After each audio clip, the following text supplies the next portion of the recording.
Okay, hey everyone, welcome back to another episode of Script Apart, a podcast about the first draft secrets of great movies and TV shows. This week on the show, the writers behind Pixar's latest enchanting drama take me down to Element City, where the tree people are green and the Vivisteria Flowers are pretty. That's not exactly how the Guns N' Roses song goes, but it's a heat wave in London as I record this, and I'm melting, so cut me some slack, okay? My name's Al Horner, and on today's episode, Kat Likkel and John Hoberg are here. They are a husband and wife duo whose script for Elemental, which they co-wrote with Brenda Hsueh and the film's director, Pete Sohn, is simply pretty magical. The film has been enchanting audiences all summer. It's a hugely affecting tale, whose premise on first glance looked to have certain shared DNA with past Pixar hits. One popular internet theory suggests that the studio's best-known films all ask variations of the same question. What if X abstract concept, toys, cars, monsters, rats, what if they had feelings? Elemental, though, is more than a movie about elements with emotions. It's a family drama about parental expectation. It's an immigrant tale about the struggle to assimilate into a new society while keeping your own culture alive. It's a romantic comedy too, When Harry Met Sally with fire and water. And it's also a disaster movie that takes ambitious sideswipes at how structural racism leads to minority communities being put in harm's way. I adored this movie, making it such a delight to have Kat and John with me to discuss an early draft of the film in which Elemental, get this, was shaping up to be Pixar's answer to Chinatown. The finished movie follows fire element Ember as she fights to save her father's shop from closure with the help of Wade, a water element working as a city inspector. Along the way, they uncover a leak in the city's canals, emanating from a problem with a nearby dam, neglected by authorities. In the spoiler conversation that you're about to hear, John and Kat explain how Wade's mother was initially intended to be the film's shock antagonist, orchestrating an evil cover-up.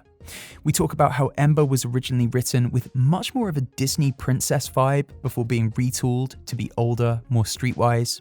And we uncover the meaning and power of the bow, a motif in the movie that ended up tying together the entire project. A huge thanks to John and Kat for their time, and a massive thank you, as ever, to our Patreon supporters. If you like what we do on Script Apart and want us to keep the new episodes coming, patreon.com/Script Apart is where you can join the community of listeners getting ad-free episodes, early access to episodes, and access to Postscript, our brand new video bonus segment. All it will cost you is the price of a single monthly cup of coffee. If that sounds like something you're interested in, that address again is patreon.com/Script Apart. We really do appreciate your support. It's a two-person operation, this entire podcast, me and my producer Cam, so joining that community really does help us out. Okay, get fired up, people. This is the wonderfully charming Kat Likkel and John Hoberg discussing the first draft secrets of Elemental. Thanks everyone for tuning in. You're listening to Script Apart, hosted by me, Al Horner, produced by Camille Demek. Hey guys, welcome to Script Apart. Lovely to have you with us. How's it going today? We're good. Yeah, we're just enjoying the Los Angeles heat, and honestly, we're still kind of tracking the box office of Elemental, so that's kind of we're not refreshing as much as we were early, mid to late June, but yeah, keeping an eye on it. That's awesome. Yeah, I mean, I don't particularly track it all too carefully, but from what I understand, Elemental's had quite an interesting curve. It was a little bit slow out the gates initially, but then word of mouth has kind of meant that it's had this kind of quite extraordinary long life. Is that fair to say? Yeah, I just saw today. So yes, I mean, I think the initial box office was it was just shy of 30 million, and that's not what they were hoping for. And and there's so many reasons that it could be because people are used to things going right to Disney Plus because of the pandemic and all of this. But I know, it's like people were disappointed, but then very early within the first 7 days, they were like, wait a minute, the drop off, which is how you can kind of tell what's happening after people leave, was like 10% from weekend 1 to peak weekend 2 or something. I'm now an expert on this. I never knew anything about it before, but it's pretty incredible. I think we're about to hit 400 million worldwide this week. It hasn't even opened in Japan yet, and so it's a real comeback story, which is kind of fun and exciting. And so that's been a kind of a wild ride. Before we go any further, I should say I loved this film, but it also physically endangered me. so basically what happened was, first time I saw the movie, I teared up at the end because this film is emotionally devastating in all the best ways. And when I went to wipe my eye, I accidentally knocked a contact lens out. And this led to me kind of like having to make my way home across London, kind of squinting with one eye. And I didn't have a replacement contact lens with me. It's a minor miracle that I didn't fall into the Thames or something. It was a whole thing. That would have been an interesting fatality count next to the box office returns. I know. I mean, in fairness, like, this is on me. Like, I should have remembered that Pixar does have this track record of kind of emotionally beating me like a human piñata. So, it's my fault. You know, it's interesting that ending killed us all. Like, even in the hand-drawn versions, like we could kind of all tell, like, oh, wow, we would watch it again and again on these reels. And every time we'd see that the very ending part with the bow, no matter what, just destroys you, because you almost, even though we knew it was coming, you almost forget that the story's not complete yet. And Ember's journey hasn't quite ended because she hasn't been told she's a good daughter or gotten that confirmation. And then it also completes Bernie's journey. It's just sort of like, oh my God. And it gets us every time too. But when people tell you stories like mine, when they tell you how emotional this film made them, what is it that you think Elemental has been tapping into?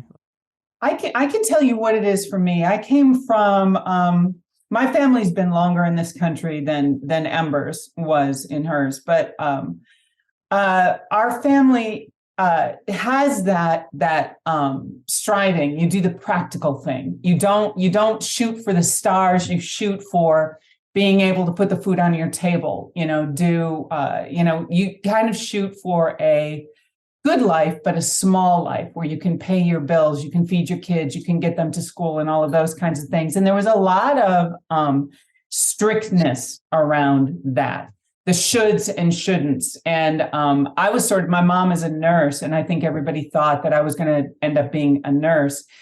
And when I decided to quit university and start writing, because it was a big deal that I was going to college. Not like no one in our family did, but it was a difficult thing to do. And so when I quit college to pursue writing, there was a huge amount of disappointment in my family about that. My mom particularly was really upset.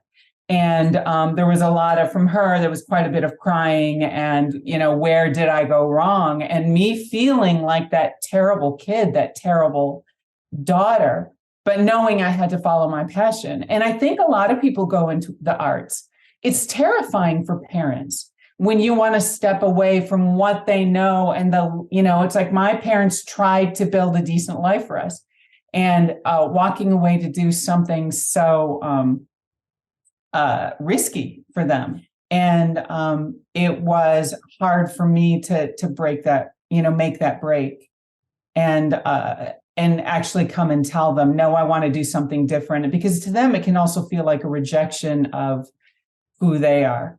And now they're all super proud of me. That they were I got more than one offer from my mom. It's like, if you come back and live with us, I will pay for you college. We'll pay for your college. You don't have to. And so, but eventually it all settled out. And now they're super proud. So it's a journey that all of us feel. I think that taps into it for all the people we've talked to. There's some element, of it is parental expectation, even if it's not negative.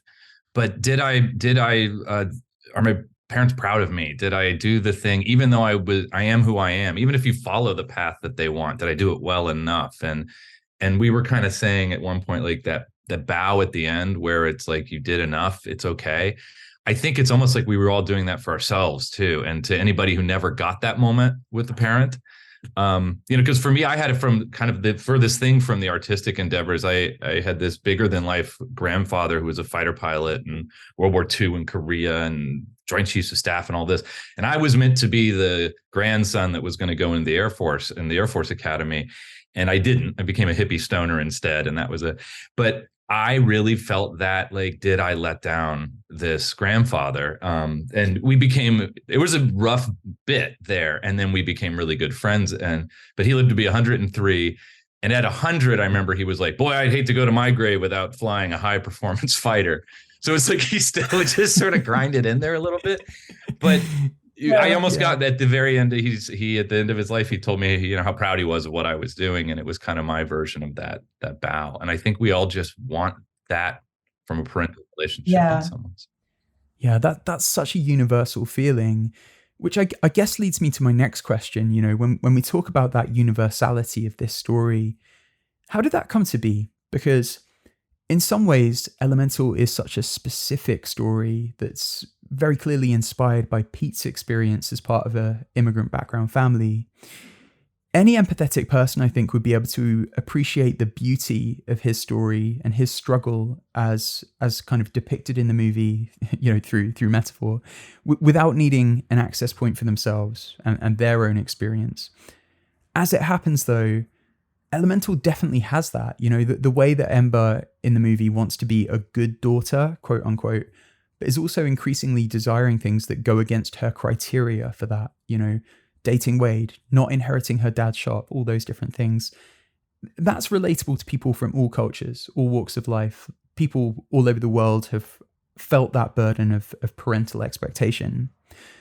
When a Pixar movie like this pulls off that balancing act, how does it happen? Is it by design? Are you doing like particular specific passes where you're addressing the universality of it, making sure that it does open out to a wide audience, or is it happening organically? Talk me through it. Two interesting things at Pixar is we were there for, I think, almost 3 years, and you go through multiple iterations of the movie. You like make a new movie every 3 months, basically. They had done it 3 times before we were hired to come in. And then we did like 7 or 8 versions, right? So you go through a lot of iterations, but never once did we hear anyone say, well, kids like this, or like, what would a kid want? And never once did we hear anyone say, does this speak to everybody? It's almost like they drill down on the specificity of everything. But there was a breakthrough, because one of the early versions we did, we all had Ember. And whenever we say we, by the way, talking Pixar, it's truly the creative team, right? But there was this thing where it's almost like a Disney movie where like Ember knew at the beginning, I want to do, you know, she's a little mermaid. I want to get out of here. And then she gets the courage up. And it just felt so young. I mean, that's a legit storytelling style, but it felt very young. And Pete was like, as a, you know, first gen with all these pressures, you don't really feel it. He was at least like, I didn't really feel it until I was in my mid-20s. Like that this is a burden versus this is what I was expected to do. And so we always, whenever we're writing, we're like, there's 3 elements you need. God, I keep saying elements for a story. And you need a hero, you need a goal, and you need an obstacle in the way of that goal, right? Until all 3 of those things are going, you don't have anything. And it finally hit us at some point, a few screenings in, like Ember's goal is to be a good daughter. She thinks the obstacle is her temper, which is, you know, and to be a good daughter means to take over the shop. And she thinks the obstacle is her temper, but her temper is trying to tell her she's her own obstacle. And there's that, and she's her own active obstacle, not wanting her to get it, while actively she's trying to get it. So it's this really great internal battle that we always feel like if you can find what is the internal battle that mirrors the external battle, it's like, bam, you know, it really relates to people, because we all are in this constant state of what we want to be versus how we think we are, you know. And I think that's when you tap into that. That's where it starts to feel universal, trying to get to the truth. How did that fit into when we talk about these early iterations? There's a version of this movie that I've heard described as essentially Pixar's version of Chinatown, in which there was an environmental conspiracy. I think it was involving a canal that was going to be built through the fire district, and that Wade's mother was going to be revealed to be the kind of villain behind it all. Can you tell me about that? And was that the first one that you came on board for, or like was that where the film was at when you joined, or what happened? No, it wasn't there. Because, Kat, do you remember we came in and they were having a real problem with it? Was episodic. It felt like the first half of the movie was kind of about a love story, and the second half became a battle. And that always happens early in anything you write, right? It's like you're trying to figure out how to weave it all together. But so we came in with this idea of like, how do you make it feel like one movie? And so we kind of like, we always call it the moonshot goal. Like, what's the thing that doesn't get resolved till the end?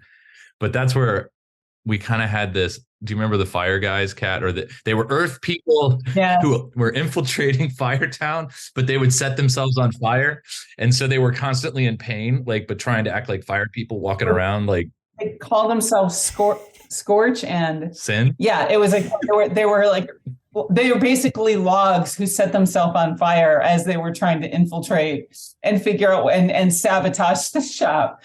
That's quite dark. It was really dark. It was hilarious. If you saw Pete Sohn imitate them walking in trying to act casual while on fire, it was one of the funniest things you've ever seen. What you're describing is me walking around LA, so it's fine. That's amazing. Wow. So yeah, and how did the Chinatown storyline go then? Wade's mother was an evil developer, and so she wanted to tear down Firetown and rebuild. She wanted to put a canal straight through the middle of it. Or the canal might have already been there in what we were talking about. I think it was stopped right before the shop, and Bernie had gotten the fire people to like he shut it down at some point. And so they were kind of enemies, Bernie and Wade's, but their kids didn't know this. Yeah, and Wade's mom was really evil. Wade's mom was like Machiavellian and evil in that version. Wow. So there was almost like even more of a Romeo and Juliet element to it as well. If they were warring families, if they were kind of actively pitted against each other. Yeah, it was. I mean, it was an interesting story. I mean, it's a cool story. And what it kind of started out of this idea that we did, everybody did so much research on, I mean, because Pete wanted to talk about racism, and not overt racism, but a lot of times the racism of not thinking about another group that might need stuff, which is also without meaning to, you're excluding someone. And the fact that cities often don't care about the rundown part of town, right?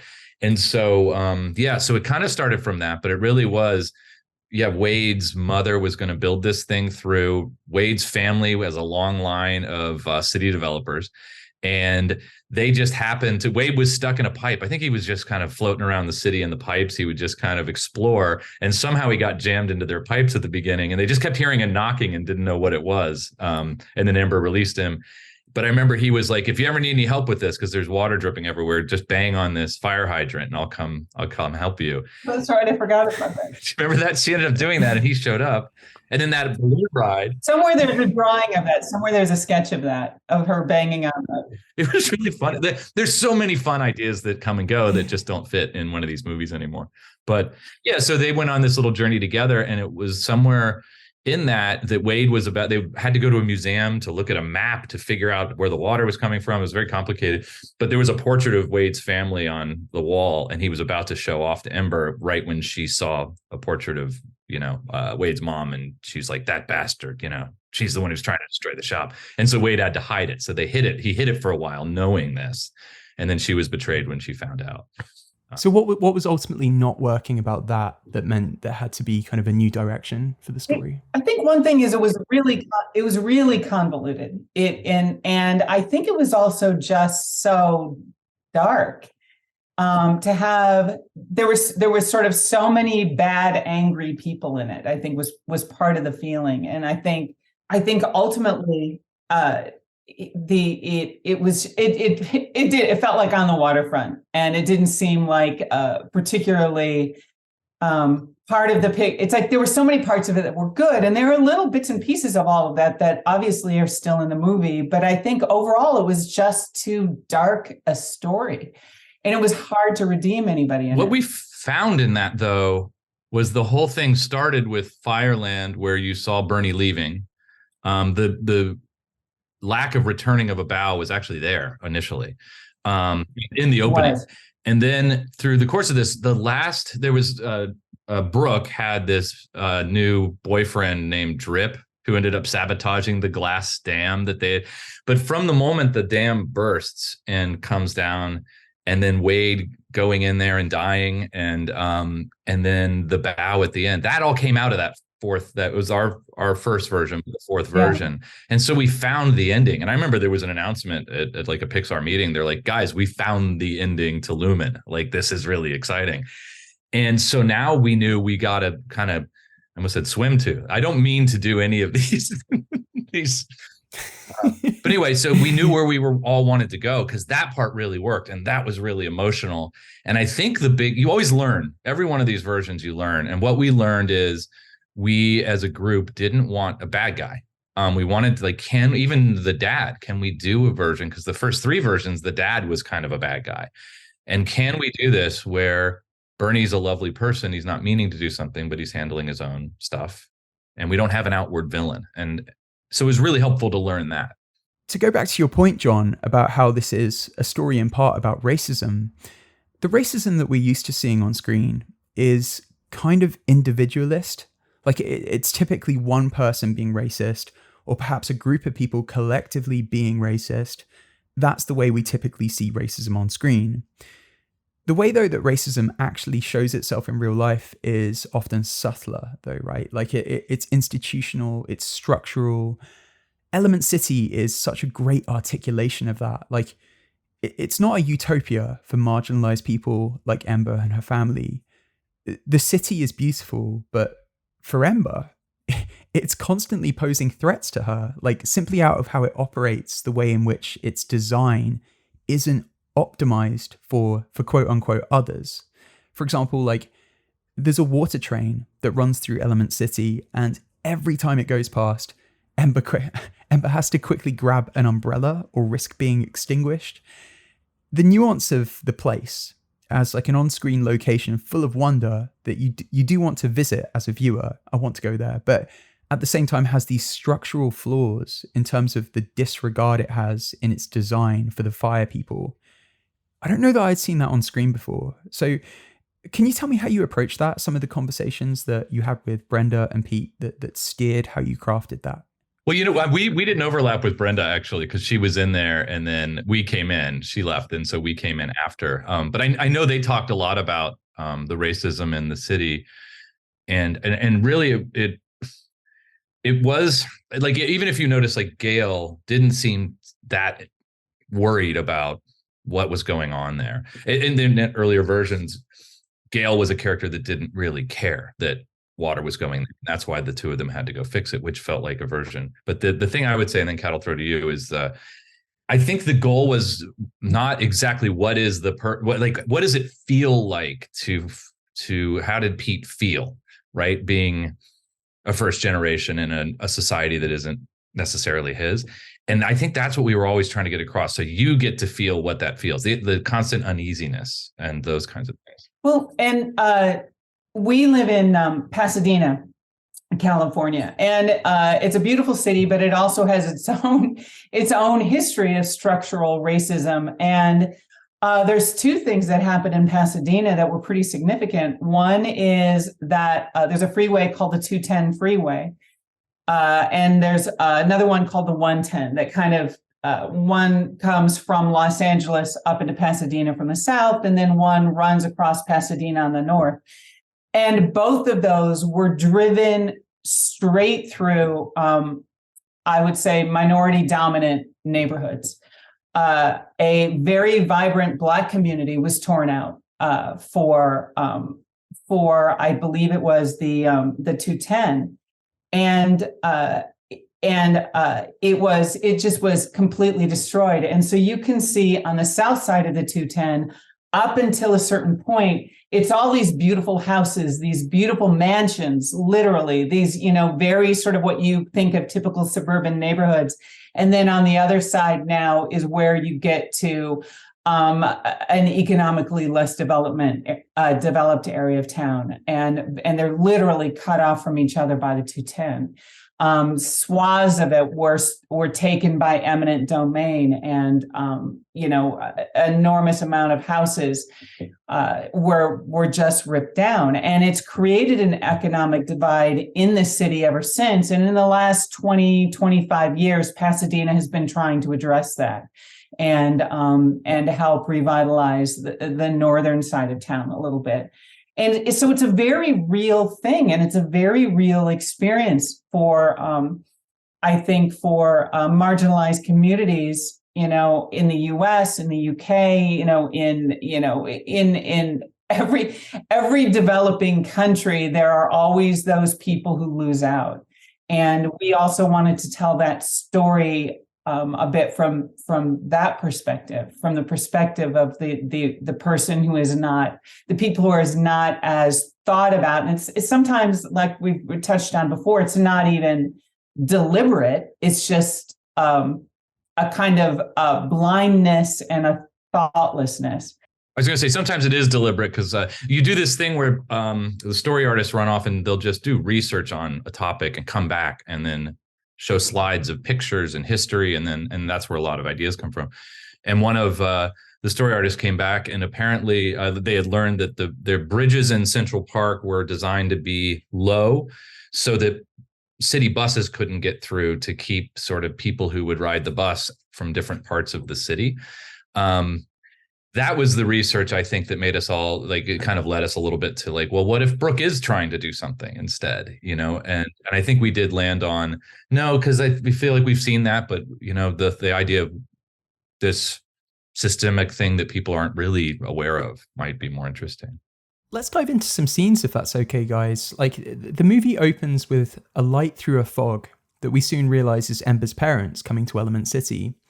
They sail in and they're asked their names at, well, I guess the Element City equivalent of customs. They're asked their names and they say them in these kind of like fun fire voices, their native language. The guy replies, "How about we go with Bernie and Cindy?" And, which is already straight off the bat, before they've barely sort of stepped foot off the boat. It's like a form of, they're being forced to assimilate. Can you tell me why it was important to begin with those characters, to see their story, their sacrifice, and the battle to keep their heritage and cultural identity alive, literally from the moment they step off the boat? I mean, Ember is ostensibly the protagonist of this movie. Typically you start with your protagonist, but it feels important that you started with the parents and you had to show their journey rather than tell it.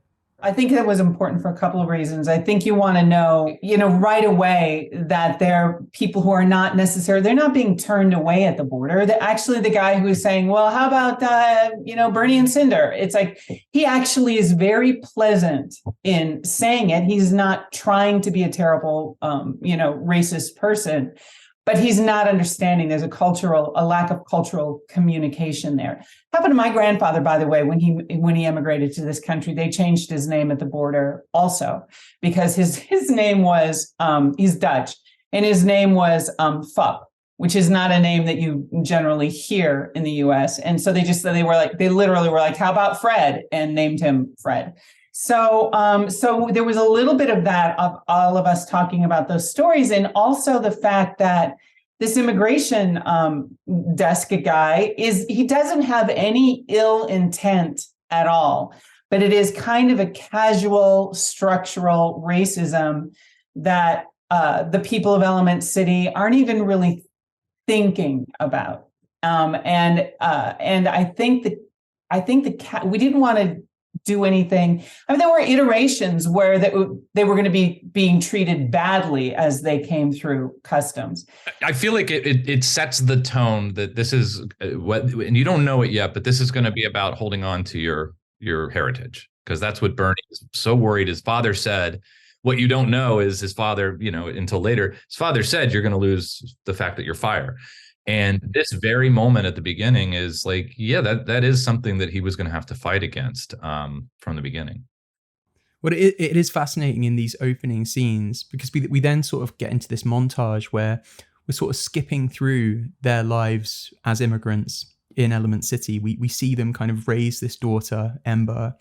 There are so many lovely kind of little moments amidst that montage. Like, I love the shot of Ember and Bernie making noises into a fan together, because that was definitely something I used to do. In this early sequence, it's amazing going back, having seen the movie, going back and seeing how much that opening sequence sets up of everything to follow. I'm fascinated by the kind of story math at Pixar. So in this sequence, you have this tiny moment in which Ember shows kind of the artistry that's within her, that is kind of foreshadowing the glass blowing abilities that we'll later explore in the film. She kind of makes a snack for this kid in the shop and she crafts it in their image. That seems to kind of like set up the fact that she's going to be kind of pulled towards this other path than the one that she thinks is expected of her by her parents. In these opening scenes, like what you need the audience to buy into and then how you go about achieving that. Because as I say, it does set everything up so cleverly that's going to kind of come to fruition in the film later. A lot of work is put into those first 15 minutes of any of these movies. And you're kind of teaching. It's almost like when you start watching a movie, you don't know the language, you don't know anything. And these first 15 minutes are kind of teaching you the language. This one kind of had to keep teaching you because it's not just the world as it is. It's like, and the world as it is has nothing to do with what you know. So now we have to keep teaching. But I remember Meg LaFauve, who wrote Inside Out, was talking about the beginning of Inside Out. And she said that was the hardest thing for them because so many screenwriters think that, and I really learned this at Pixar, we both did, that the world as it is section, that if you're a writer, you always have heard that up to this inciting incident, is just kind of, this is the everyday life. And what she was saying is like, no, it's not. What it is you're getting the audience to buy into your lead, your protagonist worldview, right? So in Inside Out, the protagonist Joy's worldview is anything sad is bad. And by the time you have your inciting incidents, you believe that. And so what that does is you're now on that journey with Joy of like, yeah, I'm with her. And then you change as she changes versus just I'm watching someone change. And so the key to this was buying into the fact that to be a worthy daughter and carry on, you have to carry on these traditions and also then setting up all the rules of the world and all those kinds of things. So pretty much every little nugget was nothing can stay if it doesn't serve the bigger story. And, we really, a lot of work in those opening 20 minutes, I think. It's also, it struck me this time, we see Bernie as an old man in these scenes as the kind of montage plays out. It becomes apparent that he's struggling with some kind of respiratory condition. He has this really bad cough. And of course, this movie was made during a time in which we were all super vigilant about our parents coming down with these violent coughs. Like, the making of Elemental coincided very directly with the outbreak of the pandemic. And I tend not to ask the question anymore, like, what was it like making this movie in the pandemic? Because, the answer is invariably the same. It was super challenging. But I think in the case of Elemental, I do think it's relevant to ask because it's a film about familial connection born from this time when so many of us were separated from our families. It's also heavily coded as being about an Asian family created at a time in which there was this incredibly depressing surge in violence and discrimination against Asian people because of the rhetoric of certain leaders. When you look back on Elemental now, do you think the film was influenced either consciously or subconsciously by those circumstances? Were there things that you and Pete were bringing to the table on this movie that might not have been were it not for COVID? I mean, it couldn't help but influence. Like, it was a dark time. 2020 was a really dark time. And I know it was a dark time before that with, Pete and Brenda really struggled with a lot. And then the story team, a huge portion of the story team are first generation Americans, and Pixar is so good at, like, when some things were happening in the world, just saying we're taking a day. And our producer Denise Ream is she doesn't get enough. People don't talk about her enough. She's incredible. She held this whole thing together. But she would sometimes just be like, "Hey, everybody, we're getting on a Zoom today, and we're not talking about work. Let's just talk." And there was so much of that, and I think it kind of saved all of us in a lot of ways from a little bit of going down a route of despair, because it's like every morning we got to climb onto Zoom, no matter what was going on in the world, and talk about this lovely movie. And I think in some ways it probably did influence that we wanted this to be heart on its sleeve, a story about love and connection. And because we all were making a connection with each other and there was so much love in it, in a time when that felt like, it felt like in short supply out in the world sometimes. So for me, yeah, it brought us all together. The one thing we didn't get was to sit in a theater with each other and listen to people and, kind of feel a movie in front of people, which is the typical process every 3 months. But I do think it made us realize that, as corny as this sounds, like love is what matters above other things. I think it did really, I think it increased the connection all of us had, because for me personally, the ugliness of everything that was going on politically, not even just medically, which was terrifying enough at the time, but what was going on here in the US politically at the same time was so dark and frightening, no matter sort of what side of the fence you were on things that were happening. To be able to pop into this place and also be able to have these free-ranging discussions. And speaking of Denise, when some particularly, I think, scary and upsetting things were happening, she called a meeting one morning and it's like, we're all just going to sit and talk. Let's talk about our feelings. Let's talk about what's going on if we need to. Let's share our frustrations, all of those things. And it ended up being just that lovely, wonderful, I think it went on for hours, where all of us could really just connect. And I think all of those things really can't help but influence the kind of story you want to tell, because coming out of it, I think all of us wanted to tell a story of love and connection and people coming together and people overcoming their differences and all being able to move forward together, I guess. It was almost this feeling of like, if I think about it, an argument of, we were being told on the outside that people are selfish and don't want others. And it was almost our rebuttal in some weird way. I don't think consciously, but I think it was almost a subconscious rebuttal to, none of us felt that way. Here we were from a billion different backgrounds, all coming together to try to tell a story. And I think in a weird way, there's not a moment of cynicism in that movie, not even an instant. And anything. I think that's part of, by the way, with the Brook and the Chinatown version of it. I think we all needed it to move forward, but it was like, this is more of what's going on out there, and maybe there's a different way of looking at the world. I don't think we never talked about that, but looking back, I kind of feel like we were wanting to present. I honestly think it played into the reason we didn't go on to the more of the in the Watertown. I think we didn't want to dwell in the dark, in the ugliness. And by the way, you're seeing the rooms. We completely wrote this for 3 years that we wrote this movie in these 2 rooms. One of the great things at Pixar is the story artists. So, I mean, I don't know if you guys all know how this works, but it's kind of like a writer's room. You've got the director, the writer. I think we're one of the first teams ever there. So the writers in our case. And then you've got the head of story, and then, the story lead. And then you've got a collection of other story artists. And you are kind of like a story team, and you're throwing out ideas, really personal stories. I mean, there's lots of laughs, lots of tears, and people to say this is honest or this is not.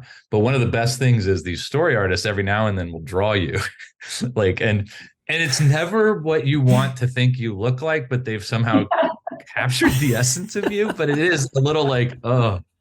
But one of the drawings that one of them did is, it was the 2 of us sitting next to each other on a sofa during a brain trust. And that's where you show this, movie you made in 3 months to, people you've admired your whole career, like Pete Docter and Andrew Stanton, and then they give you very honest notes about it. But there's this drawing, it's like, I'm like this, Kat's sort of sitting like this, and it captures the essence of getting a brain trust series of notes where you're just trying to hold yourself together while they point out things that are right, that need to be fixed. But we have that framed in our house because it's so perfect in how it captures. But that's how we all saw each other, was just on a screen. You're talking about the film as a rebuttal to some of that darkness. Wade himself feels like that, and specifically, like in one scene, like the the scene at the kind of like cloud equivalent of basketball, where there's just so much negativity stewing in the stadium until he kind of starts this kind of literally a wave of optimism and support. And it's such a sweet moment. I do want to ask about Wade, but we'll get to him because there's a lot to dig into there. I think first I should ask, we have this kind of first act in which Ember's trying to show that she's ready to inherit her father's shop. She races around on her motorbike, beating her father's delivery times. The only thing holding her back, as we've touched on, are these eruptions of anger at customers. The red dot sale scene in the movie, I don't know who here has worked in retail, but I certainly have, and it was very, very it was very cathartic seeing that. One of you guys has been through what I've been through. But yeah, the red dot sale goes disastrously. Ember flees to the shop basement, erupts in anger, and wrecks this pipe. John, you kind of alluded to a few moments ago, these eruptions being kind of manifestations of her own frustrations within herself. Am I right to understand that like that anger that you think the film is going to be about her conquering her anger, but actually it turns out that, you know, the anger is just kind of a misdirect. Like the anger is the frustration and the futility of trying to be someone who someone else wants you to be rather than being yourself. I think so. I think I remember Jason Katz. I think he's the one who said the first time, Kat, he's the head of story. I think he's the one who said, you know, what if a temper is just you trying to tell you something you don't want to hear, right? And we all were like, holy crap, that just feels like he found the words to put to what we were all trying to nail down. And I think the idea is she kind of does conquer her anger by like getting to her truth. Like her anger is she's angry at herself because she's not being honest to herself in a lot of ways. And yeah, so we that took a little bit to really explain. I think we all felt it in our bones that I remember Kat and I worked in on a TV show, and there was this lovely writer who was really talented. And then we were running the show, and so you would pass the room off to someone else so they can keep working. And this writer was always generous and, you know, nice. And then the report back was like, you know, they're a tyrant when you're not around, and it was so out of character and so strange. And so we kind of, you know, like didn't pass the room on. And then at one point a year later, we talked to this person, and they said, you know what? I realized I don't want to run a show ever. I hate running a room. I just want to pitch jokes and have fun. And she left a deal because that was the expectation. And we really, in our minds, were like, I think that was her body trying to tell her, you hate this. And sometimes you lag behind your body in a weird way, or you lag behind your emotions in understanding yourself. And I feel like that happened a little bit with her. And we thought a lot about that when we were trying to express what Ember was going through. As a result of the chaos and the burst pipe, as a result of this eruption of anger, Wade enters the scene. And, you know, there's this, he originally kind of issues them a ticket that's going to result in Bernie's shop closing. Ember embarks on this chase to try and change his mind. We're racing through Element City. Ember catches Wade, and she explains the situation. He then feels guilty, so together they go to the processing department to plead her case and to stop the tickets being issued.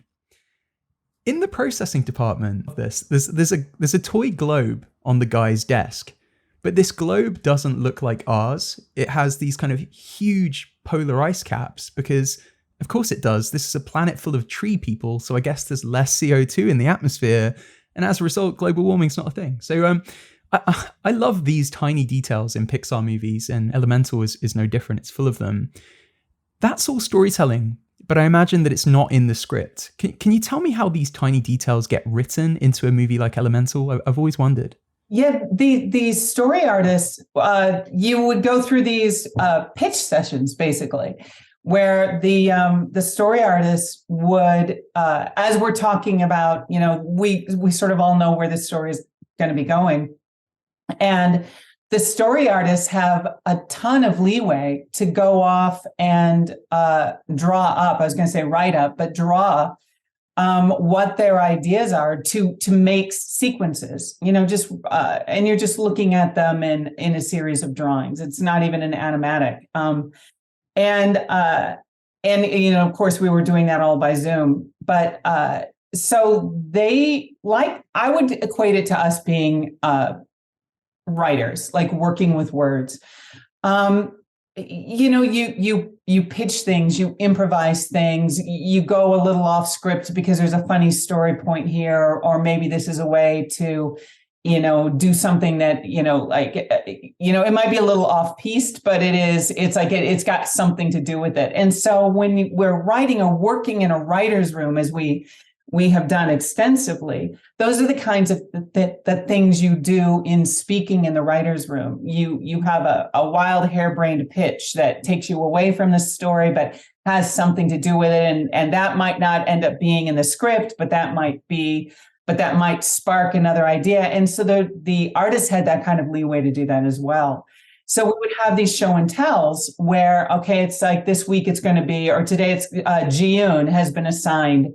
And Ji-yoon was a fantastic artist. We adored her, as all of them are fantastic artists. But there was something about Ji-yoon that I particularly really responded to. And you would be on a Zoom like this, and then the artists would put up their work, and you would start seeing what their storyboards were, and they would come in with these unscripted moments that they had thought of, that some of them you're like, well, that's really interesting, but it's going to take us too off story, or like, wow, the story needs to encompass that now. I don't know how we're going to encompass that, but we would all talk about it, and it'd be like, we're all going to find a way to put this in here because what you've just done. And one was Lee Tang, who did the sequence of the chase. When I think he did quite a bit of the chase of Ember, like grabbing the umbrella and going up in the air over the children and stuff like that. The way that all those children look up and go, yay! They're so excited. It's like that was all Lee's storyboards. And that was something he came in and, he'd been assigned that sequence. What does the chase look like? And this was Lee's version of the chase. And I think it's pretty close to beat for beat. I think it's been shortened for time, but it is pretty close to beat for beat what Lee came up with. The only thing that he added that had to be cut out was when they go in that like really narrow corridor and they're chasing each other. There was just a cut to a guy in his living room, like a tree guy watching TV. And then you just see the flattened versions of them go past the window as they're chasing, which is really funny, which means the guy, and then we all talked about the guy has a window to a wall. It didn't make any sense, but well, they have the freedom. Pixar is not a place where you can be precious about your words. You have to be very comfortable with like what you do is you turn in a scene or a sequence. Pete Sohn reads it out loud to this artist that it's assigned to, and then they can come back and they have the right to go off book and try stuff. And if you're comfortable with that as a writer, you really can find stuff that you would never think of. So, well, and it inspired us in a way that they could just do quick sketches. And like, I have this idea, or, in those sort of show and tells, it inspired John and I to start to do the same. They work in quick set, we'll work in quick sketches. And so we would run off and we'd be talking about something in the room. And John and I would say, give us 15 minutes, give us 20 minutes. We want to run. Well, it was when we were back in the office is when it started, but we'll be back in 20 minutes. Let's just show you a quick idea of around what we're talking about. So we would kind of meet. It was in a similar language place, a language of rough images. For us, it was verbal imagery, and for them, it was actual sketches. But we found that became a really great place for us to work. And then we wouldn't be precious about it, like we said, and they wouldn't be precious about it. And we could come together on those things at work. But it became very fast moving and fluid that way. Love that so much. So it's at this point with Wade and Ember kind of now working together to try and rectify these tickets. These two opposites have been hoisted together, and they're on a mission. And thus begins the kind of romantic comedy element of this movie. Did the script change a lot as you kind of like tried to get the balance right between, is this a rom-com? Is this a family drama? How do we make this sort of like the seeing from one the hopping between genres as effortless as it can be? I think that was the struggle from before we were there too. Just like those early reels, they were already struggling with it, where it felt like two movies. And even throughout, I feel like that's what we kept trying to figure out. What is that balance? And it took a long time. And I remember one of the notes, which came out of a great place at one of these brain trusts, is someone said, look, it's either a romantic comedy or it's a story about, family obligation, or, family trauma and living up to a father-daughter story and all that. And basically, Pete said, when you're first generation, there is no either or. Everything has to do with the expectations. And there's a clock going off. I don't know if that's ruining all of our audio. And it's, of course, it's 12. So it's the most dings that could possibly happen.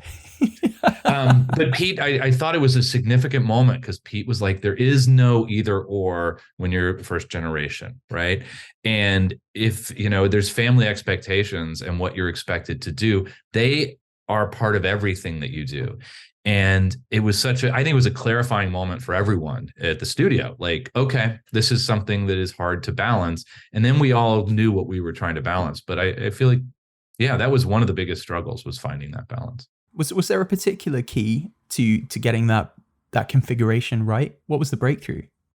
Kat, do you think, I feel like a big part of it was my temper is me trying to tell me something. Ember's journey. I think, there was a lot of work done on that hot air balloon scene. That was originally them walking through a canal, and then because of Lee's umbrella moment, we're all like, why on earth didn't we have her fly around? It's so cool. But there was a lot there where, like, that was kind of, you want connection between them. And you want to start to see them admire something in each other. And the moment Ember tells the story about what happened to her when they were turned away wanting to see the Vivisteria, that's kind of a breakthrough for her. But it's about tracking a water problem. The city's clearly falling apart, but then she's also, without knowing it, she's already opening up. Like, she just kind of does this thing. So it's sort of like, how do we keep making those things kind of hit against each other? But every time they hit against each other, there's growth in each of them. And if I can add that it's like that balloon sequence, it was a necessary thing for the plot. We've got to track the water problem. But I think the idea of putting it up in a hot air balloon was genius, because there's something you're out of the rat race of the city, right? You're out of Element City and all the angst and anxiety and the conflict that's going down there. And now these two people are in this kind of small, beautiful, quiet place, floating over the city. So they're both out of the city. And so they can look back at the city, I think, with some perspective. Literally, when Ember says, I wasn't allowed to go into that place. And so I think it took it out of the sort of the bustle and the quick moving, we've got to solve this problem thing, and gave them a moment of quiet and solitude in a very romantic way that allowed them to finally open up to each other and connect. I don't think Ember would have said the story about not being allowed to go see the Vivisteria any other way. I can't see that happening in a lot of ways. Well, now it is what it is. Of course, I can't see it any other way. But standing in front of the museum and talking about it, you don't have the scope and perspective of what it is she's talking about enough. So I think that it made it a very intimate moment for them to connect. And that connection grows and grows. There's a beautiful moment as this kind of segment of the movie kind of charges forward, where Wade creates a rainbow over the lake. And I love that. Here's a movie about how we're all kind of greater than our individual parts. Interaction between elements in this movie, as with people, breeds such beautiful things. And the rainbow scene is such a kind of lovely visual metaphor for that. Light meeting water, creating something beautiful. It's the same again a few minutes later at the beach. We have this sunset in which the sun, this great big ball of fire, is gradually meeting the water on the horizon just as Wade and Ember are growing closer. These moments kind of enter like this huge pantheon of arresting Pixar imagery, like alongside WALL-E and Eva's space dance and all sorts of moments like that. Is there a particular method to how you guys kind of arrive at imagery like this? Like, how'd it work on Elemental? You work with Pete Sohn. the guy is a genius. He really is. Like that. It's funny when you come in after a project started, there's sort of pieces laying around, and sometimes you can use them, sometimes you can't. But so there's some core pieces that came from Pete's early development. I think when it was like he went to Hawaii with a sketch pad. I have some vague memory there was that. And I think some of these things he is so good at because all of those are emotional expressions, right? Like you're talking about, they're not, yes, they're visual, but they're so emotional. And that's what he operates from. And so like, it just kind of knowing like, look, they can't touch, but can they? Like that, it gives me chills almost. The first time we saw that, it's like, God, it's perfect. And it's showing us how it feels, and it makes you feel it firsthand. And it's also hinting that it's possible. It's not impossible. It's telling you it's a possible thing for fire and water to come together. And I think the Pixar comes to these things because it's the ultimate collaboration. And so for these directors, they basically have to be giving creatively. And I would bet every single person who worked on this movie, if you interviewed them, they'd feel like they have a contribution to something, probably a lot of it, because Pete was so good at kind of bringing everybody's creative vision into one, and then also fielding it and kind of, turning it into something else. And so it's sort of their secret sauce in a lot of ways. And these movies are all about, if you think about it, they're all about connection, right? And they're all made with a bunch of people having to form a connection to make something. And I feel like they're almost telling the story of the movie as much as they're telling the story of the plot or the movie you watch. It's the story of the making of the movie in a weird way. Because everybody has to get in synchronicity to make these things. And I think it comes through. Yeah. Well, like even us, the story we already told about us, like you can do a little sketch in the room, I can do a little sketch in my office and bring it back. And that was a very organic thing that we came to as our way to connect and to be able to do a meeting of the creative minds in a language that we can all speak. I remember, so you go to tests, right? Test audiences, and our test audience, our first one was all hand drawn. It was our cast, but and it was temp music and all that, but it was all hand drawn. So the entire movie, and we showed it to an audience of like 400 people, grown-ups, kids, everybody. And I remember afterward, like the response was great, and we all went into the other room. And I remember Kat and I, our feeling was like, yes, they like it. And Pete was really emotional, and he's like, we just connected with 400 people. And for him, that word connection, like you could tell, that's all he wants to do is connect with people. And that really struck me, and it's changed the way I even think about making show business.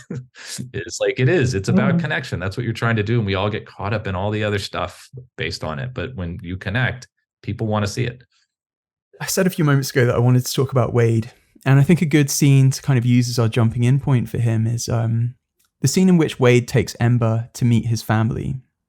So in this scene, I'm not going to ask about something in this scene. I'm going to ask about something that's not in this scene. Wade's dad is no longer with us. Like, in a family film like this, you could have written him into the scene. You've made a creative decision, a purposeful creative decision for him to be dead. He could have been another funny character amid the chaos of that situation. It's obviously done with some purpose that he's no longer with us.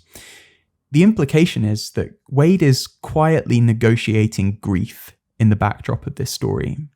Can you talk to me about why that was and how you saw it informing his character and who Wade was to you? Because it had been very easy for him to be like a prop almost in Ember's journey of self-discovery in this film. It's her film first and foremost, but instead, details like this, the fact that he is grieving, he has lost someone, it kind of makes Wade something more. I know it was really, I think that was one of the struggles is like Wade can't be this, like you're talking about, this prop that is what she uses. And they both need they need to change each other, because that's where there was a lot of talk of like, what do you love someone, but kind of for their flaws in some ways versus their perfection. And Wade couldn't just be this perfect person. He would have to be struggling too. And one of the things that I feel like it's subtle, but in our minds is really there, is Wade, and Pete was always like, let's keep these characters grounded in their elements. And Wade is water, and he goes with the flow, and he talks about that. But when you meet him, he's sucked into a pipe. He didn't go into a pipe. He doesn't stand up against anything. He even, you find out, had this father that he didn't get along with, but it just went where it went, and he missed that opportunity. And really, in my mind, the first time Wade ever goes against water, he literally is standing there pushing against water, right? That's the first time you see him go against anything. And this whole movie, he starts going against everything. If you'd ask Wade on page 1, would you ever crash someone's party and say you love them, even though it's probably a terrible idea and it's not go with the flow? He'd say there's absolutely no way. And I think in that journey, we realized like we wanted Wade to regret his go with the flowness in a lot of ways. And the ultimate regret would be you never got a chance to actually say goodbye to somebody that you love. So that, I remember, Kat, that's sort of where some of these discussions came from. Yeah, it is. And it was, and Wade's grief over losing his dad is I think why he himself feels lost at the beginning. He's not doing a job that he either loves or is good at. He's sort of going through with the flow in the worst possible way. Actually, it's like I think he's drifting. And not grounded at all. And I think that, it was, which is something grief does to you. You're unmoored when you've lost one of those things you hang on to, and you're unmoored. And that's where we find him in the beginning. And I think that's why the two of them can come together. She thinks she knows exactly where she's supposed to be. He has no idea where or who he's supposed to be, but these two people, these two elements coming together, create that. They find that in each other, and they give it to each other. They allow each other to grow to find that thing. And so I think it was very important that you have these two very opposite. Obviously, in any story, you need that spark, that opposites attract kind of thing. And it was a very both literal and I think subtle way to create that. No, I was just going to say there was more of that Wade stuff. I think in the final they've found a nice balance. But I mean, look, Kat and I were like a dog with a bone when it's like, ooh, Wade's dad. It's like he really misses him, and I think Pete was the same way. We kind of had some stuff where it was lovely stuff, but it probably just went a little too far. And I think the ultimate choice that was made was, it's like someone grieving quietly is almost more powerful than someone grieving openly. I suppose you must also have been wary of confusing Wade's emotionality. Like, he cries, and it's like a lovely thing. It's just part of his and his family's way of doing things. And it's lovely and healthy and positive. You didn't want to muddy the waters, maybe by, there's no pun intended, by, implying or allowing audiences to be confused over whether that was tears about grief over this bereavement, I presume. Well, I remember that was a discussion, is like, let's never make him cry when he talks about his dad, because it's too painful. Like, the crying almost is sort of played for laughs, but it's also they're crying about, I mean, they're a very emotional family, but he's not even able, he's like, it's almost he's shut off about his dad's death until he gets to the point where he can talk about it later. And Kat, you mentioned earlier the Vivisteria flower. Mm-hmm. One of my favorite scenes in the entire film is, Wade and Gail helping Ember explore the flooded Grand Central Station so she can finally see this flower. It's transcendent, like the entire sequence. Can you talk me through like what you hope to express with that scene? Like what's happening in that moment? Obviously, the moment afterwards in which it kind of the experience bonds them in a way where they finally are brave enough to touch. But I'm curious about like how the whole thing came together and why the film really needed that sequence. Well, I think that And that predated us, that sequence. That predated us. That sequence was there, but I think it is for Ember. It is literally the opening up of possibilities that she never thought she could have. How can a fire person go underwater? It's all those steps you take that make something go from feeling like it is an impossibility in my life to the realization of, wow, that's something I could possibly do. And that longing she's had all her life to see that flower. She's heard about it, but she missed her chance because she was barred from entering entering the museum where it was. It's such a pivotal moment. And like John said, it predated us. And when we saw it when you come on to a movie that's already been worked on, they show you basically little reels of what it is that they've been working on. And when they got to that scene, John and I were like, we hope you're planning on keeping that, because it is such a pivotal moment. And I think that's the moment when Ember's life really, truly begins to change. She's been flirting with it. She's been taking some steps, but that is the moment in when she throws herself on the ground and it was like, I saw a Vivisteria. You can see that young woman's life has been cracked open in a way that has never happened before. What's interesting is that in the early reels, it was on a date and they went under, and it was always just as beautiful. This flower idea came up kind of later, and that's where we all had this eureka, like, oh my God, what if he's taking her to show her, not just to show her underwater, but it's a specific thing that she's never had. And it took what was already a spectacular thing and just kind of gave character to it, character story. It's one of our favorites too. It's like, I'll be honest, we've gone to the theater to sit among strangers just to feel them connect again.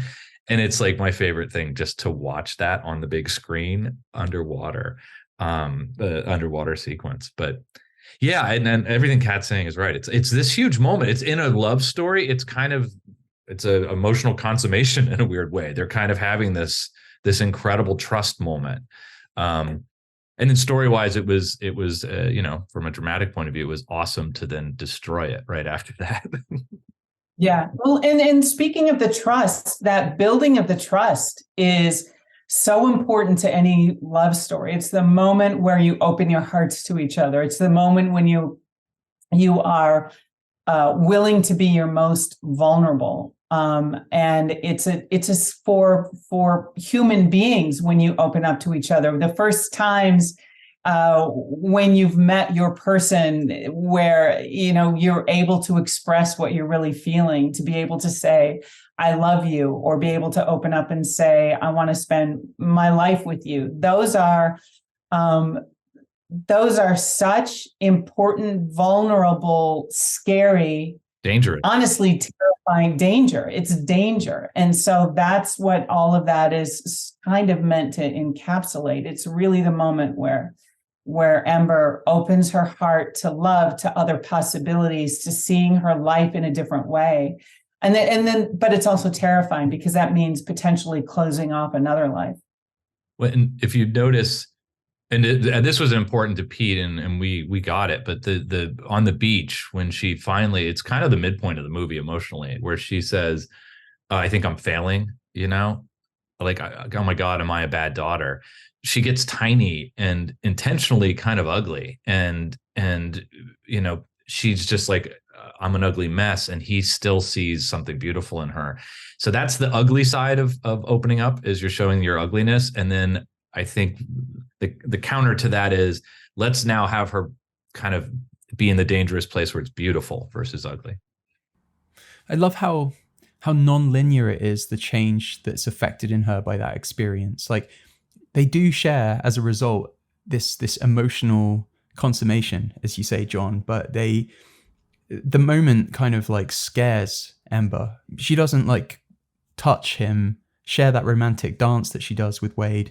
and then kind of run off, they're a couple now, she panics and she realizes that, wait, she still has an obligation to her family. Her family might never accept this. And she runs away, and Wade's really upset by it. There's a really interesting exchange amidst all that where she says, following your dreams isn't a luxury for people like me. I'm paraphrasing. I think there's a more beautiful articulation of that in the film, but that's the gist.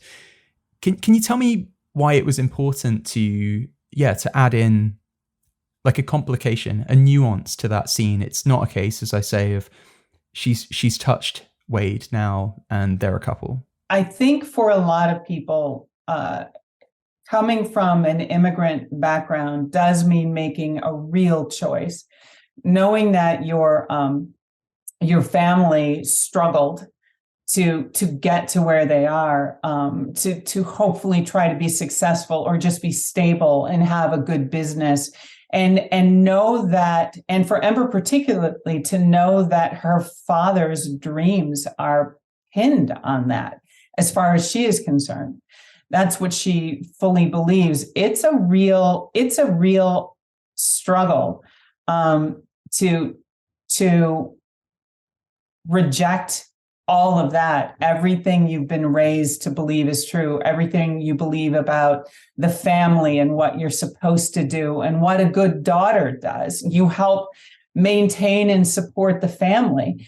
It's a very real moment. Like I said, my family is second generation. I'm second generation.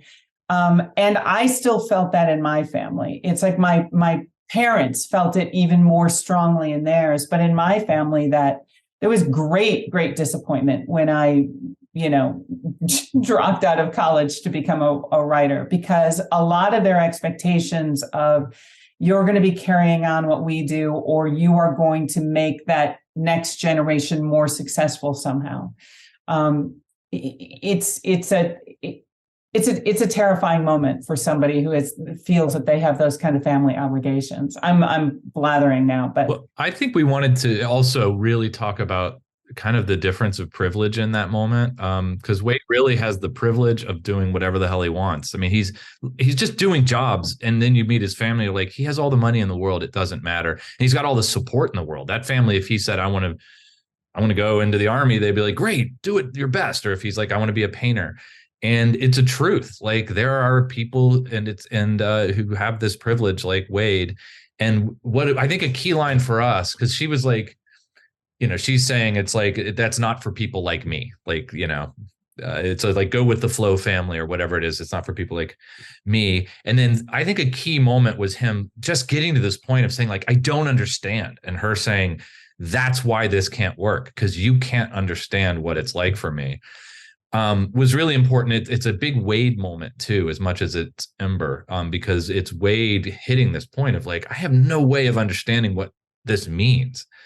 And he shouldn't really, because he has no life experience with it, which I think is really nice because it leads to him crashing. And instead of showing up with flowers and being romantic, he's kind of admitting, I don't understand anything. And I think we needed to get him there too.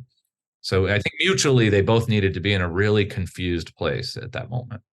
I think the fact that, as you say, he can't understand, makes it all the more emotive at the climax of the film, when we have this kind of this dam erupt, flooding the fire district, the family flame that is so special to Bernie and to the family.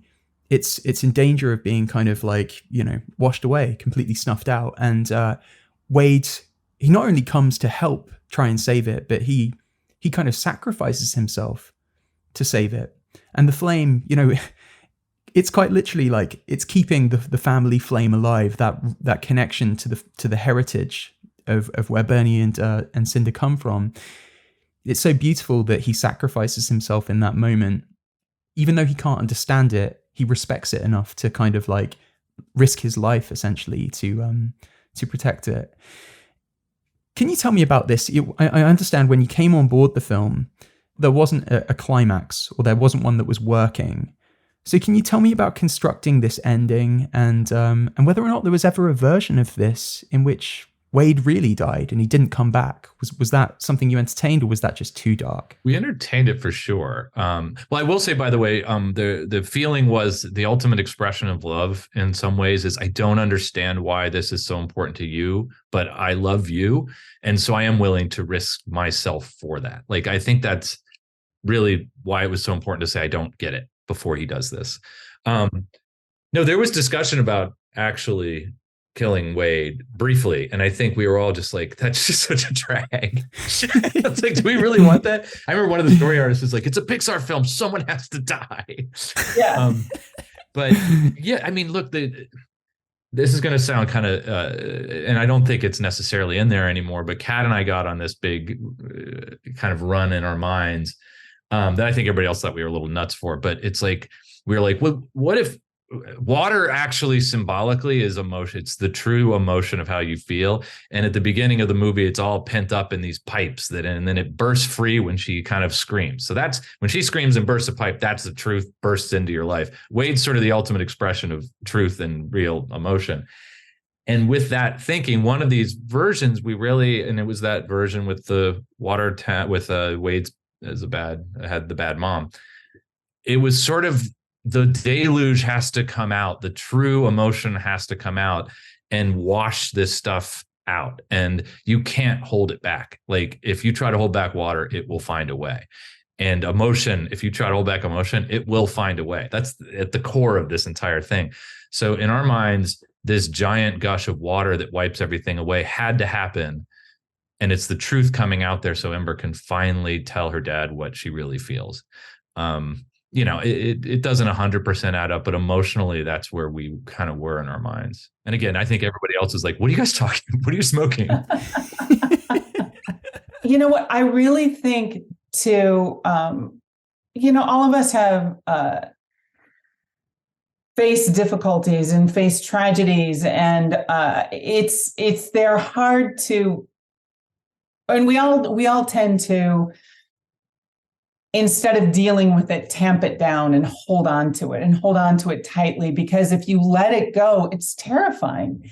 That's me, that pain I'm holding inside me, those secrets I hold inside me, that's what makes me. And if I let them out, am I that person anymore?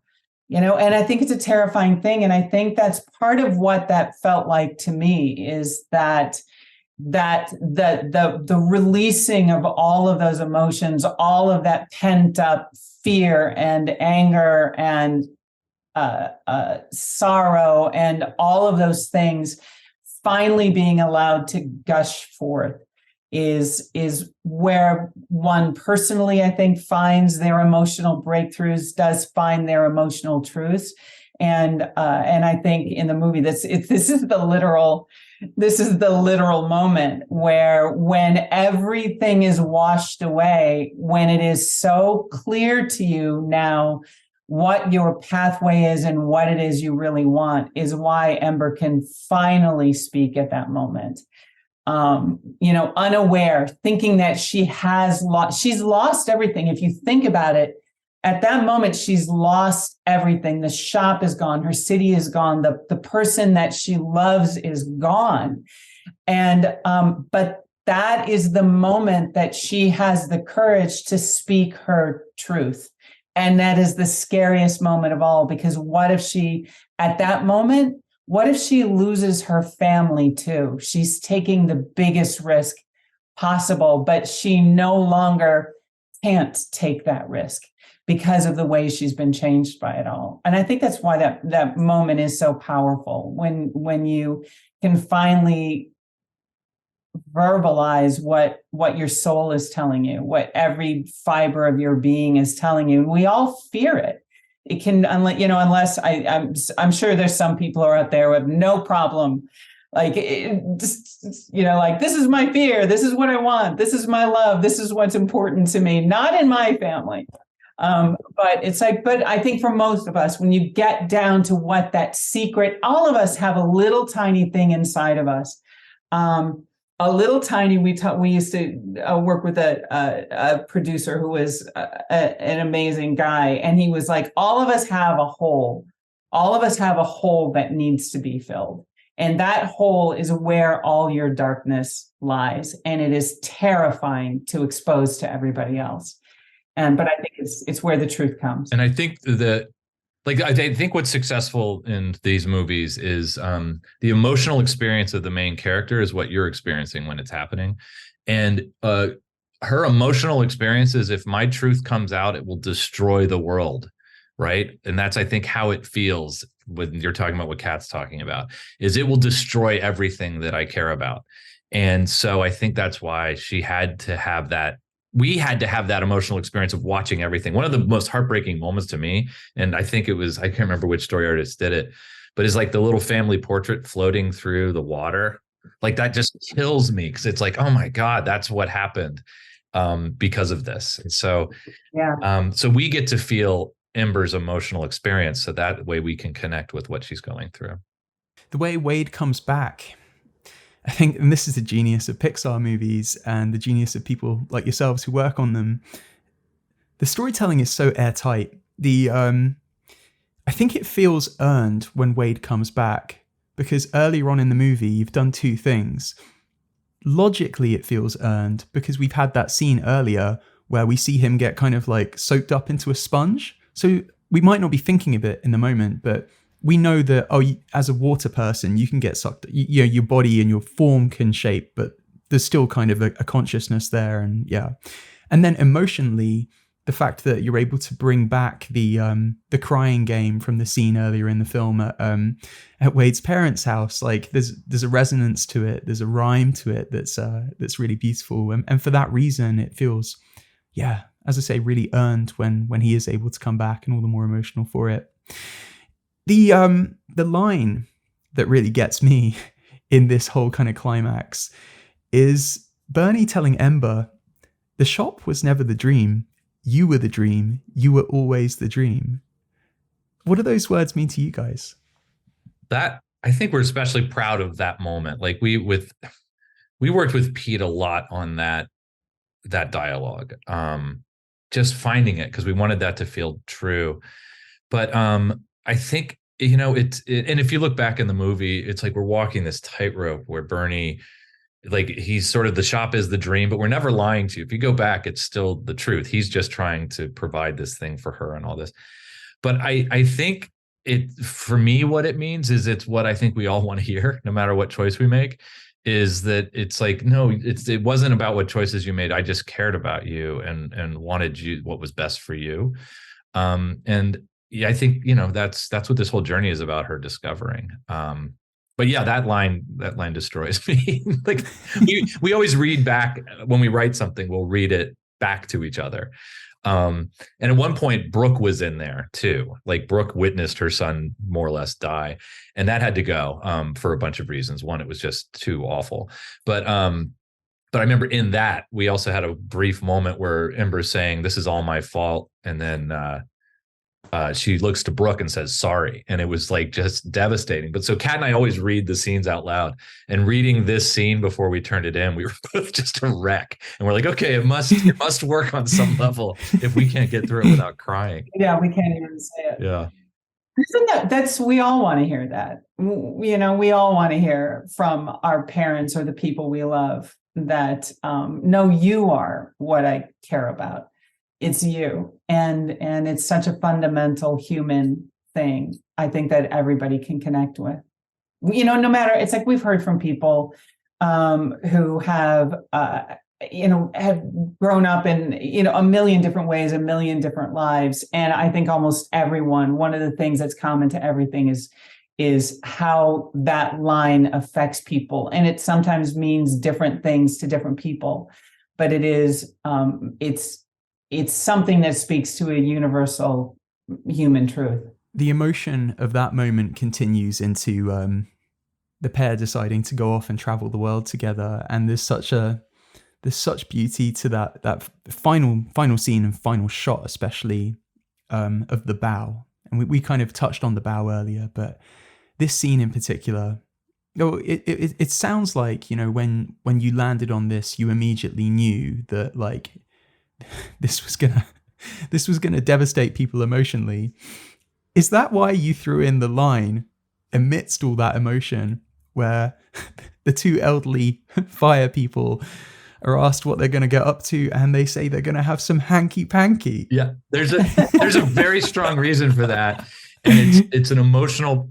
We call it a palate cleanser. Like you want to think it's a dumb line, and it's so stupid. And we tried a bunch of different stuff because there were notes on that. Like, guys, it's not a great line to end this thing, nearly end this thing. And our feeling was like, you have this kind of goodbye, and it's bittersweet, it's sweet, but it's like, if you do that, you're like, oh, emotion is out the window now. This is just this ridiculous joke. It helps take you completely by surprise when the most emotional moment of the entire movie is about to punch you in the gut. And that was definitely, we fought very hard. Pete fought very hard for that line. A lot of people did not get that line either. Well, and it's in a little emotional release. It's like the touchingness of that line still exists, but it can be a little overwhelming. It's like I still weep when I get to that part in the film. Yeah. And so that little laugh comes as an unexpected surprise that helps, I think, the viewer of the film to in the larger storytelling sense. And I think you do it in a lot of different storytelling. It gives the viewer, the reader, the watcher, whatever, that little break, a little emotional break. You need that little giggle to be able to cleanse yourself or process that emotion and move on to the next bittersweet scenes of the goodbye. Well, I think it also sets up that Bernie is, I think another thing that really works is Bernie is blindsided. His mind is so far from a bow if he's making that joke. And I mean, the animators did such an incredible job when she starts to bow, and his look is perfect. Like, you can tell he did not see that coming. He was just being goofy dad joke goodbye, and suddenly it's hit. So I think a lot of times, like, we worked in comedy for, most of our careers and sitcoms and things like that. And you really learn, like, the rhythm of, like, the thing before the joke is often the thing that makes the joke work. And I think it equals the same thing with drama. It's like the thing before the dramatic moment, it's the reason when Wade comes back, you first hear like a little whimper, and then it's not obvious, but the audience starts to get it. And I think every time I've seen it, 5 people laugh immediately, and then suddenly people are like, why are they laughing? Oh, that's what's happening. And I think it's the thing before that. It's the most devastating shot of the entire movie, is the family is one flame kind of huddled together. So there's a lot of that throughout the movie that we would talk to Pete about, like, what's the moment before the moment to make it really hit. And increasingly over the years, Pixar has kind of like explored doing sequels more and more so. Like Inside Out 2 is in production at the minute. This is such a beautifully self-contained movie with the most perfect ending, but there is something about seeing these two, this young couple who you've fallen in love with over 90 minutes, seeing them step out on this great adventure, and they're going to explore the world. I think back to that little globe that I saw on the processing guy's desk. It's a big world. There's lots to explore. Have you allowed yourself the thoughts about like whether this world and these characters would lend itself to Elemental 2? Is that something you'd love to see happen, or how do you guys feel? I'd love to see more. I mean, there's so much more to explore. I mean, this is the first, it's like in The Graduate, they get in the bus and they're driving off, and then they give that look, where they're sort of like, what's next? But that's the opposite of this, where it's like a really positive what's next, but it's almost like as if it's an allegory for a marriage. It's like there's always going to be things that happen and challenges, and what is that? And I mean, I wouldn't mind seeing them go to Fireland, to be honest with you. I think that would be really interesting. Yeah. Like what's it like for Wade if he's completely, in a new world? But I don't know. I mean, there's no talks of it or anything like that. And, but we could easily start talking about it. Do you guys want to pitch on it? Yeah, sure. Yeah. It's an exploration of the hanky panky elders. Yeah. Right. You find out hanky panky is actually, it's like a thing they do every year. It's not what we think it is. It's just a dance in Fireland. Yeah, exactly. Yeah. I don't know. We talked about Steam Baby a lot. What's next with Steam Baby? I'm obsessed with Steam Baby. I think it's such a fun idea, but it's also, another story. It's like, if you get right down to it, it's a mixed marriage, two different cultures coming together, and that can be confusing for the next generation. Who are you? What culture are you? So I have zero knowledge of if any, if there would be another movie or not. But it's like that would be something that would be fun to see what comes from that. There was a very, like, at the very, very end, after the bow, and it was kind of, there was this extra, and it just wasn't, it wasn't necessary. The movie's over when Ember gets the bow and says, "You are a good daughter." But it was them returning with the Steam Baby, and then they'd had that in like the first or second screening. But we had added, it was our version where first you saw Fireland and why Dad left, and it was with Ember's voiceover saying, "Let me tell you the story of my dad." Right. So that's how it starts. And then the very end was Bernie picking up this Steam Baby and saying, like, "Let me tell you the story of my daughter," So it was a very touching, sweet moment, but it just didn't, the beginning was different. And then at the end, it's like, we don't need it. It's like the movie's over when the movie's over. Yeah. So is there a message that you hope, either a message that you hope people will walk away from this movie with, or an effect almost? Like, this movie made me want to pick up the phone and call my parents. Like, is there something along those lines that you'd love this movie that you'd love to be able to track the movie's impact through? Like, as I say, the connection, the kind of way that it makes me want to sort of connect with my parents and connect with the people I love. That was something I really took away with it. Is there something for you that you hope that there's a marker of whether or not this film is a success? Well, I remember, it's funny. So we have a friend who's written a lot of movies that have gone to the theaters. That opening weekend thing we started this conversation with, we were all caught up in the business. And then this friend called and he's like, "Look, ignore everything. And this is kind of touched on this before. He's like, find a crowded theater, go sit there anonymously among people and just watch it and feel them connect to it." And so Kat and I did that. And they would, like, we sat next to, and then I did it alone another time. And the first time we did it, we were next to this mom and her kid, and they were so into the movie. And Kat, at the end of it, they asked something, because I forget what it was, but then Kat was like, "Well, can I tell your son a secret?" You can see this mom was like, "Okay." Oh no, what is it gonna be? She's like, we're writers of the movie. And they got so excited about that. And what was exciting for us is how much they were connecting with each other about the movie. And the time I went by myself, I was sitting there, and as the movie ended, this like 12-year-old kid turned to his dad and just was like, "I don't say it enough, I love you." And it was like, okay, that's awesome. And it's I think in some ways that, like, your impulse to call a parent and just get past all the BS and just get to the core of it, that would be my hope, that it helps some people it's a lot of people on different sides of political aisles right now fighting with each other. Like, what if somebody can just be like, "You know what? Who cares? I care about you. Let's end this." I think the same. And speaking very quickly, speaking of that little boy, I think that one of the things, like, that moment brought home to me is, like, as writers, we don't necessarily always see who we connect with in our writing, and I love that. I would love to know how I affected positively. I don't want to hear how I affected anybody negatively. I just want to hear the positive thing. But I think it is. I always feel like a story is a rock in a pond, right? It's like you've tossed a rock out there in the pond, and the ripples go out. And I'm never going to know where all those ripples land. I can tell you what I hope for it. I hope that this movie brings people joy, and a little catharsis, and also a little bit of seeing themselves, their own lives, and the people around them in a slightly different way.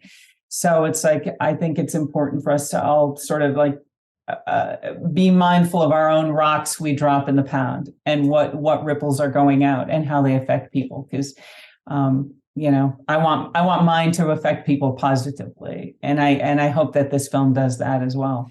That's so beautiful, and a beautiful place to leave this conversation, guys. Thank you so much for your time today, both of you. I've had such a blast chatting with you.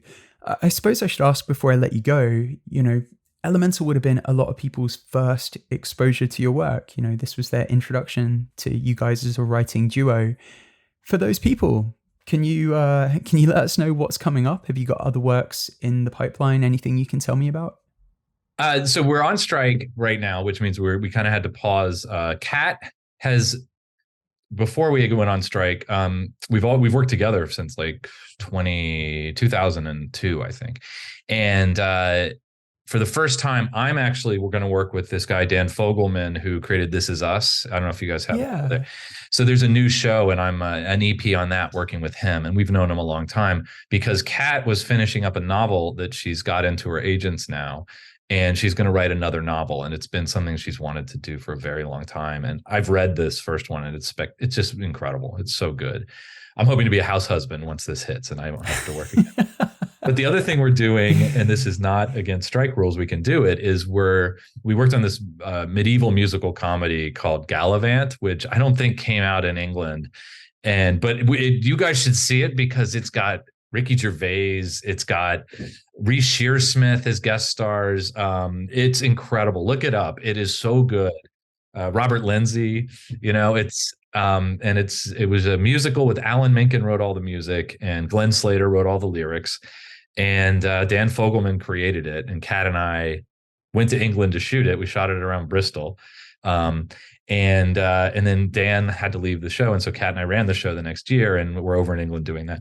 But anyway, so we got to know Alan and Glenn and got bit by the musical bug, and so we have a producer for a stage musical that we're doing with Glenn Slater, and that's kind of our focus right now, is our next thing. And the rumor is we might be going to England to put it on its feet at some point in the next 9 months or something. So we're trying to, it's funny, we really in Gallivant and some of our other experiences, working with people outside of just writers, we loved the collaboration with musicians, and having to figure out new ways of telling stories and finding out how that works was incredible. Doing that at Pixar with artists was incredible. And I think we're always interested in trying brand new things. So we're doing those kinds of things. We're kind of not just doing the same thing again, and kind of off and running. That's so exciting. Well, thank you so much. It's been such a joy chatting with you guys today. And I can't congratulate you enough on this movie. I can't thank you enough for this movie because, as I say, it was a really great reminder to pick up the phone, call my parents. I'm so glad. Yes, and everybody should do that. Thank you.